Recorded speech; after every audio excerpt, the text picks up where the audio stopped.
So how should attorneys be paid? We've talked about adjusters.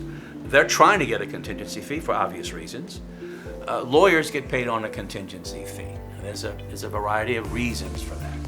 First, we all know it's very painful and difficult for you, the homeowner, to come out of pocket to pay a lawyer per hour to do this kind of work. And you don't know if the result will be good, bad, or whether or not you'll get anything at all.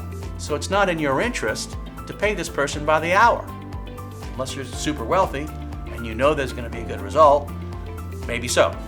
But generally speaking, it's not worth your while to spend money, and I don't let my clients pay me by the hour unless I know for a fact that it is in their interest. That is, they're going to get more money if they pay me by the hour than if they pay me on a contingency fee.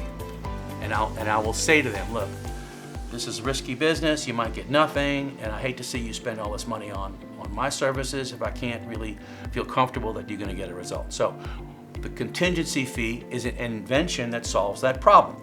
The contingency fee is you're paying a percentage of what it is that the lawyer recovers. Keep in mind, as we said before, this is what we call new money.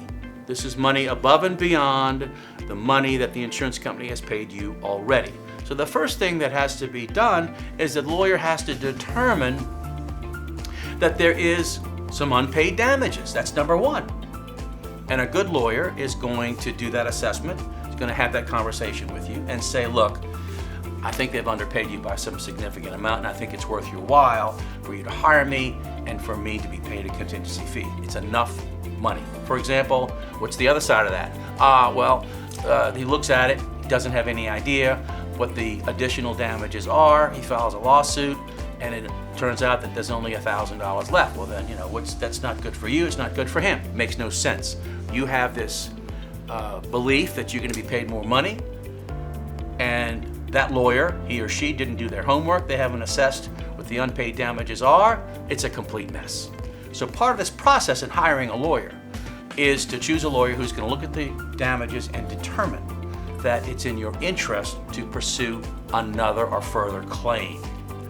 And by the way, this is why all this advertising is going on. Come see me, come hire me, without looking at anything, because remember, those folks want to get a percentage of the money that you're already owed.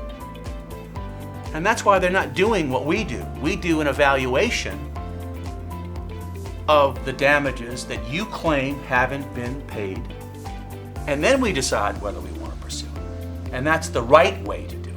That's the way it should be done. Unfortunately, I don't know that I can say that that's how it's done. So, and the percentages range, from, it depends, 33 1/3% if you can settle it without having to try the case. Try the case means going to the courthouse, filing the lawsuit, and going before a judge, which is extremely expensive. It costs about $500 to $600 just to file the lawsuit, which, by the way, comes out of whatever the recovery is. It's all part of a conversation, right? Plus the contingency fee, plus the experts that you might hire to demonstrate that you have these extra losses that the insurance company didn't pay for. To summarize, this process of should I move forward requires an evaluation of the total amount of the damages and the amount of damages that have been paid, which is still left over, the excess, and then a determination of whether or not it's in your interest to go forward. And that's what the lawyer has to do in conversation with you. Now, last piece is, the lawyer, what is the lawyer? The lawyer is just the gun. You're the bullet, because the information, the proof, comes from you. Lawyers can't invent evidence, and you well know that's really unethical and illegal to even think about. You are the evidence. Your testimony, what occurred to you, what happened to you, even an automobile accident. You are the person who's going to come before the court and say to the court, this is what happened to me. In the case of damages sustained as a result of a hurricane, you are going to say, this is what I lost, these are the items, and the more carefully you prepare, the better the quality of the ammunition. You have a role in this.